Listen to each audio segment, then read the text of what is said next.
Good morning everyone, hope you having amazing days. चलिए आइए 3.4 exercise करते हैं सुबह सुबह। ठीक है, फर्स्ट क्वेश्चन देखो। कहता है रिप्रेजेंट द रेशनल नंबर्स 2/3 -5/4 और 1/1/2 on a single number line. Numbers को नंबर लाइन पर रिप्रेजेंट करना बेहद आसान है। आपको थोड़े बहुत ट्रिक्स पता होने चाहिए। ट्रिक्स मतलब स्टेप्स पता होने चाहिए। ठीक है, सबसे पहला स्टेप होता है कि आपके पास जो भी नंबर आपको गिवन है वो नंबर देखो, आपका 1 से बड़ा है, 2 से बड़ा है, 3 से बड़ा है, मतलब किस इंटीजर से बड़ा है। तो जैसे आप यहाँ पे देखोगे, या ऊपर 2 है नीचे 3 है, तो मतलब इसका आंसर जब आप डिवाइड करोगे तो 0 और 1 के बीच में आएगा कहीं ना कहीं। किसके बीच में आएगा? 0 और 1 के बीच में आएगा। तो कुछ नहीं करना है, 0 और 1 के बीच में आएगा। तो 0 और 1 के बीच का आपको कितने पार्टीशन करने हैं ये कौन बताएगा? ये डिनोमिनेटर बताएगा। क्लियर है? कौन बताएगा? डिनोमिनेटर बताएगा। क्लियर? अब देखो रिप्रेजेंट कैसे करेंगे। एक नंबर लाइन आप बना लो। ठीक है, मान के चलो इस तरीके से मैंने एक नंबर लाइन बना ली। यहां मेरा 0 है, यहां मेरा 1 है, ठीक है, यहां मेरा 2 है और यहां मेरा 3 है। मैं थोड़ा दूर दूर बना रहा हूं क्योंकि मुझे पार्टीशन करने पड़ेंगे। मैं यहाँ पे -1 बना रहा हूँ, मैं यहाँ -2 और मान के चलते हैं यहाँ -3 है। क्लियर? पहला नंबर उठाते हैं 2/3। भाई 2/3 ये 0 और 1 के बीच में आएगा क्योंकि ऊपर वाला न्यूमरेटर छोटा। अगर आपको नहीं पता ना कि कौन सा 0 और 1 के बीच में आएगा, तो ऐसी सभी फ्रैक्शंस, ऐसे सभी रेशनल नंबर जिसमें ऊपर वाला छोटा हो और नीचे वाला बड़ा हो, वो सब 0 और 1 के बीच में आते हैं। किसके बीच में आते हैं? 0 और 1 के बीच में। तो 0 और 1 के बीच में यहाँ पे डिनोमिनेटर में कितना लिखा है? 3। तो 0 और 1 के कितने पार्टीशन करने पड़ेंगे मुझे? 3। तो देखो, ये पहला पार्टीशन, ये दूसरा पार्टीशन और ये तीसरा। मतलब समझना, ये पहला, ये दूसरा और ये तीसरा पार्टीशन, 3 इक्वल पार्टीशन हो गए। अब आपको करना है 2 पर। तो फर्स्ट और सेकंड, तो ये वाला जो पॉइंट है आपका, ये आपका हो जाएगा 2/3। क्लियर है? इस पॉइंट को आप नाम दोगे, कितना है ये? 2/3। अगला देखो, ये कहता है -5/4। अब देखो, ऊपर वाला नंबर बड़ा है, नीचे वाला नंबर कैसा है? छोटा। क्लियर? बात समझ में आ रही है? यहां आप डिवाइड कर लो, 5/4 को ऐसे डिवाइड करो। ठीक है, 5/4 को जैसे नॉर्मली आप बचपन में डिवाइड करते थे वैसे डिवाइड करो। तो यहां पर कितना आ जाएगा? 4। 1 पे कटेगा। क्लियर है? और यहां पर कितना आ गया? 1। अब आप इसको मिक्स फ्रैक्शन में कैसे लिख सकते हो? मिक्स फ्रैक्शन में लिख सकते हो कि सर डिवाइड हमने किया था 4 से, रिमाइंडर हमारा आया 1 और 1 पे कटा और बाहर आगे क्या है? माइनस का साइन। तो ये हो जाएगा -1/4। अच्छा, ये एक बात बताओ मुझे, जब आप इससे इस तरफ आओगे तो ये -1 से नंबर छोटा है या बड़ा है? हालांकि माइनस में जो छोटा होता है वो बड़ा होता है, ठीक है, और जो बड़ा होता है वो छोटा होता है। ये बात कंफर्म है। लेकिन हमें तो रिप्रेजेंट करना है ना। तो मुझे ये बताओ, ये जो 1/4 है, मतलब 1 के साथ कुछ और भी है, तो वो इधर मिलेगा या इधर मिलेगा? इस साइड मिलेगा। 1 से थोड़ा सा बड़ा है तो मतलब इस तरफ मिलेगा। ठीक है, अच्छा, कितने हिस्से करने पड़ेंगे हमें? 4 इक्वल पार्ट्स। तो ये फर्स्ट पार्ट, ये सेकंड पार्ट और ये थर्ड पार्ट और ये फोर्थ पार्ट बन गया। अब आपको कौन से पे टिक करना है भाई? पहले वाले पे। तो आप कर देना यहां पर कि सर ये वाला जो पोर्शन होगा ये मेरा -5/4 होगा। क्लियर है? पहला देखो, मैं फिर से बता रहा हूं, नीचे वाला नंबर बताता है कितने पार्टीशन करने हैं, ठीक है, और ऊपर वाला नंबर ये बताता है कि हमें पॉइंट कौन से पे लगाना है। क्लियर? चलें आगे। दूसरा देखो। अब देखो, लास्ट पहला हो गया हमारा, ठीक है, ये था। दूसरा हमारा ये है। तीसरा देखो, 1/1/2। अब ये 1 से बड़ा नंबर है और पॉजिटिव है, तो 1 से बड़ा नंबर है तो यहां पर आएगा पॉजिटिव है। क्लियर? अच्छा, कितने हिस्से होंगे आगे के? 2। तो देखो, 1 और 2, 2 हिस्से हो गए। ये वाला फर्स्ट पार्ट और ये वाला सेकंड पार्ट। क्लियर है? आप स्केल से बनाना बढ़िया से, फर्स्ट पार्ट और सेकंड पार्ट। अब कह रहा है कौन से पे आपको टिक करना है? पहले पे ही करना है, तो मतलब ये पहला ही है। तो ये वाला जो पॉइंट होगा आपका, ये क्या बताएगा? आपका 1/1/2। क्लियर है? जनरली हम इसे 1.5 लिखते हैं। 1.5 मतलब 1.5, 2 और इसके बीच का आधा नंबर। ठीक है? क्लियर है? तो इस तरीके से आप, ये तो 3 है, इस तरीके से आप कितने भी नंबर्स को क्या कर सकते हो? रिप्रेजेंट कर सकते हो। किस पे? नंबर लाइन पे। मेरी बात समझ में आ गई? चलें आगे, अगला क्वेश्चन देखें। बहुत ही बेहतरीन यार, मजा आ गया। Find 3 distinct rational numbers that lie strictly between -1/2 और 1/4। क्लियर है? ऊपर लिखे हैं क्या ये नंबर्स? अच्छा देखो ये कैसे निकलेंगे ये नंबर्स, ठीक है। ये कह रहा है कि -1/2 और 1/4 के बीच में मुझे 3 अलग अलग प्रकार के क्या बताओ, क्या बताओ, रेशनल नंबर बताओ। क्या बताओ? रेशनल नंबर जो पी बाई क्यू की फॉर्म में लिखे जाते हो, ठीक है। तो देखो मैं आपको एक जनरल तरीका बताता हूं, ठीक है। सबसे बेस्ट तरीका, जनरल तरीका क्या है, आप दोनों को यहां पे लिख लो 1/2 और यहां पे लिख लो 1/4, ठीक है। अभी ऊपर 1 है और यहां पर 1/4 है। ऊपर भी देखो सेम नंबर, वो जो नंबर जिससे आप ऊपर नीचे मल्टीप्लाई करोगे, आपको क्या करना है, एक नंबर से ऊपर नीचे मल्टीप्लाई करना है, ठीक है। अब आपको देखना यह है कि वो नंबर आप कैसे ढूंढो जिससे आपको ऊपर नीचे मल्टीप्लाई करना है। तो इसका रीजन ये है कि आपको ऐसा नंबर देखना पड़ेगा जहां पर बीच में कम से कम कितने कितने पूछे इसने, 3, तो 3 नंबर्स आ जाए, ठीक है। जैसे फॉर एग्जांपल पहले तो मैं इन दोनों का बेस सेम बनाता हूं, तो इसको भी 2 से मल्टीप्लाई करता हूं, इसको भी 2 से मल्टीप्लाई करता हूं, तो ये कितना हो जाएगा मेरा, बोलो, -2/4 और ये कितना हो जाएगा 1/4। क्लियर है? अब क्या इसके बीच में नंबर्स हैं? बिल्कुल हैं। देखो -2 के बाद क्या आता है, -1/4 आता है कि नहीं आता है। इसके बाद क्या आता है, 0 भी आता है। क्लियर है? और इसके बाद क्या आता है, बोलो, 1/2 1/2 आएगा या नहीं आएगा, ये बताओ मुझे पहले। तो यहां बच्चे बोल रहे हैं 1/2, क्या 1/2 बड़ा है या 1/4 बड़ा है, कौन सा बड़ा है? 1/2 बड़ा है। अरे यही तो तुम्हें पता नहीं, चलो ये भी मैं बता देता हूं। यहां पर है 1/2, यहां पर है 1/4। इसमें से कौन सी फ्रैक्शन बड़ी है, इसके लिए क्या करो, इसको यहां मल्टीप्लाई कर दो और इसको यहां मल्टीप्लाई कर दो, तो यहां पे आ जाएगा 4 और यहां पे आ जाएगा 2। अब 4 और 2 में से कौन बड़ा है, ये बड़ा है, तो ये वाली फ्रैक्शन बड़ी होगी। क्लियर है? कौन बड़ा है, 1/2 बड़ा है। तो 1/2 इस 1/4 के इस तरफ आएगा, किस तरफ आएगा, इस तरफ आएगा, ठीक है। क्लियर है? बात समझ पा रहे हो मेरी? तो 0 हो गया, 1/4 हो गया और यहाँ पे 1/4 हो गया। अच्छा आप लिखना चाहो ना, मैं बताऊं, लिखना चाहो तो आप यहाँ पे 1/8 लिख सकते हो। क्या लिख सकते हो? 1/8 1/4 से छोटा होगा। 1/8 1/4 से क्या होगा, छोटा होगा। अब 1/16 भी डाल सकते हो इसके बीच में। क्या डाल सकते हो, 1/16। तो मतलब दो नंबरों के बीच में आप इनफाइनाइट मैनी नंबर्स बता सकते हो। ये आपके ऊपर डिपेंड करता है कि आप कौन से बताते हो। सबके लिए इसका आंसर अलग अलग हो सकता है। आप 1/8 ले सकते हो, 1/16 ले सकते हो, 1/32 ले सकते हो, 1/64 ले सकते हो। समझ में आ रहा है? 4 का कोई भी मल्टीपल ले लो, 4 का कोई भी मल्टीपल ले लो। तो आप लिख सकते हो, क्या कॉपी में लिखना क्या है कि द 3 डिस्टिंक्ट, ये तो कॉन्सेप्ट था ऊपर, distinct rational number, 3 distinct rational number, ठीक है ना, बिटवीन -1/2 एंड 1/4 आर, कौन कौन से ले सकते हो आप? एक तो ले लो -1/4 ले लो, एक 1/16 ले लो और एक 1/8 ले लो। आप ऐसे इस तरीके के कितने भी नंबर्स आप यूज कर सकते हो। इसका आंसर सबके लिए अलग अलग हो सकता है, ठीक है। बस आपका जो नंबर होने चाहिए वो इसके और इसके बीच के होने चाहिए। बात आई समझ में? चले आगे। बहुत बढ़िया।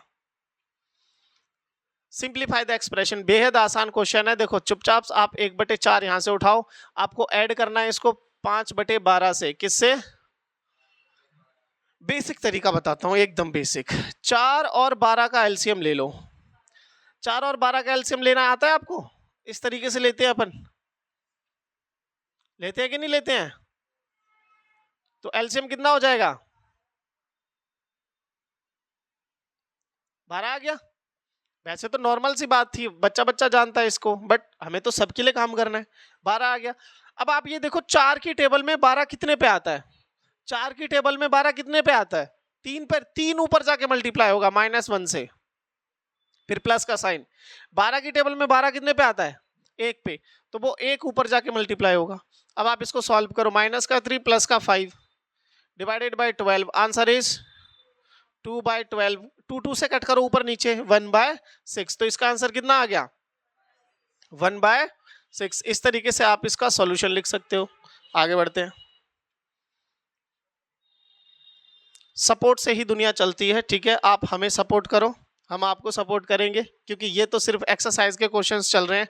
इसके बाद important MCQ, important questions, case study, reasoning and assertion तमाम दुनिया का है। तो चैनल के साथ जुड़े रहो और चीजों को सब्सक्राइब करते रहो। क्वेश्चन नंबर कौन सा? 4th। कहता है एक टेलर है, इतना मीटर कपड़ा वो मार्केट से लेके आया फाइन सिल्क का।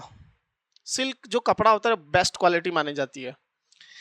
If making one kurta requires this, एक कुर्ता बनाने के लिए इसको इतना चाहिए मीटर कपड़ा चाहिए होता है, ठीक है, मतलब वो बहुत सारा कपड़ा लेके आता है लेकिन एक को बनाने के लिए इतना चाहिए होता है। कहता है exactly how many kurtas can he make, कि इतने जो कपड़ा वो लेके आया है इसमें वो कितने ऐसे कुर्ता जो है नए नए बना सकता है। क्लियर है? बेहद आसान क्वेश्चन, ठीक है। तो आप लिखना चाहो तो लिख सकते हो। कैसे लिखोगे? मीटर्स ऑफ, इसको देखो नॉर्मली आप कैसे लिख सकते हो कि क्लोथ रिक्वायर्ड फॉर वन, क्या है ये, इक्वल्स टू कितना हो जाएगा 2 1/4। इसको चेंज करो, देखो ये किसमें है? मिक्स फ्रैक्शन में है। किसमें है? मिक्स फ्रैक्शन में। इसको चेंज करो, इसको यहां मल्टीप्लाई करो, 4 2 जा 8, 8 + 1 9/4, कितना हो जाएगा आंसर? 9/4। समझ में आ गया? यही आपको उससे करना है। अच्छा यहां पे लिखो टोटल क्लोथ, टोटल क्लोथ कितना है भाई आपका? 15 3/4। इसको चेंज करो जरा, इसको यहां मल्टीप्लाई करो, 15 4 जा 60 प्लस का 3 कितना बनेगा? 63/4। बोलो हाँ या ना? ये मीटर में है, मीटर भी लिख लो, ये मीटर में है, मीटर में भी लिख लो। अब सुनो, देखो जब आपको ज्यादा क्वांटिटी दे रखी हो, जब आपको ज्यादा क्वांटिटी दे रखी हो और एक का भी दे रखा हो और आपको यह बताना हो कि ये कितने बनेंगे, तो डिवीजन होता है। क्या होता है? डिवीजन। आपको टोटल क्वांटिटी दे रखी है और आपको यह भी बता रखा है कि एक कुर्ता कितने में बनेगा, तो यहां आप क्या करोगे? यहां आप डिवाइड करोगे। आप इस तरीके से ऐसे समझो कि आपको 100 रुपए दे दिए गए हैं और एक पेन 5 रुपए का आता है, तो बताओ कितने पेन आप खरीद सकते हो? तो आप क्या करते हो? डिवाइड करते हो, 100 से डिवाइड कर दोगे 5 को, 20 पेन मिल जाएंगे आपको। तो ऐसा ही इसमें है, टोटल वो कपड़ा इतना खरीद के लेके आया, अब उस कपड़े से उसको कुर्ता बनाना है, लेकिन एक कुर्ता बनाने के लिए इतना अमाउंट क्लॉथ लगता है, तो वो टोटल कुर्ते कितने बना देगा? तो आप लिख सकते हो नंबर ऑफ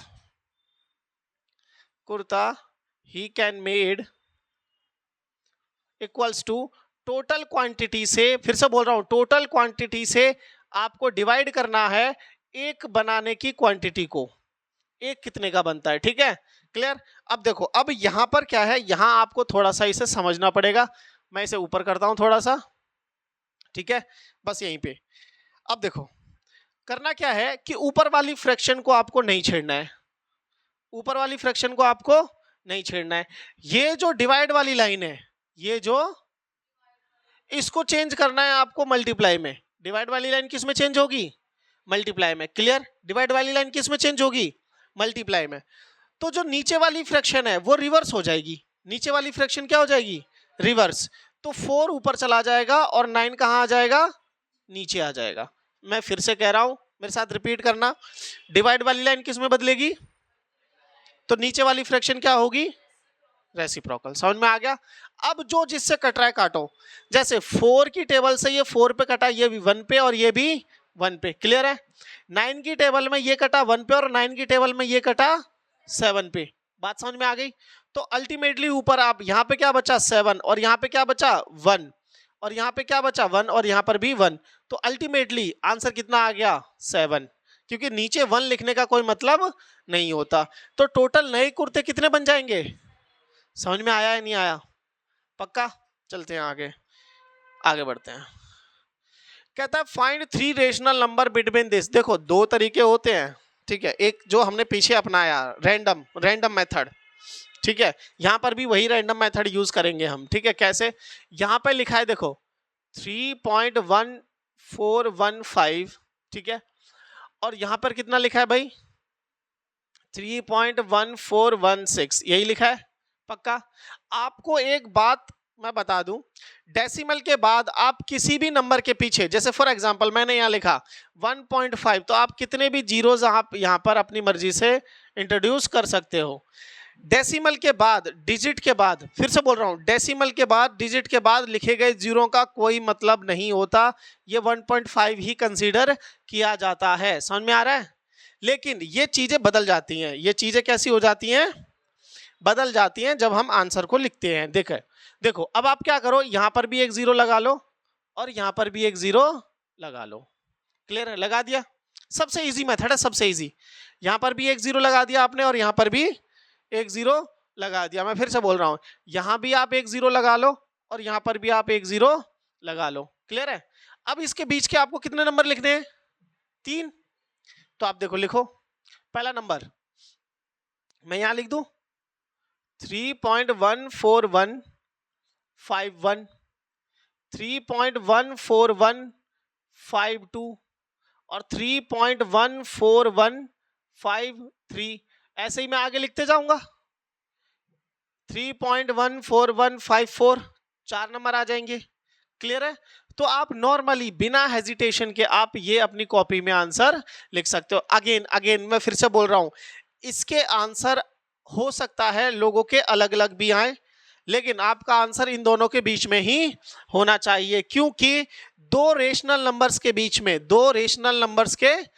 में इनफाइनाइट रेशनल नंबर्स होते हैं।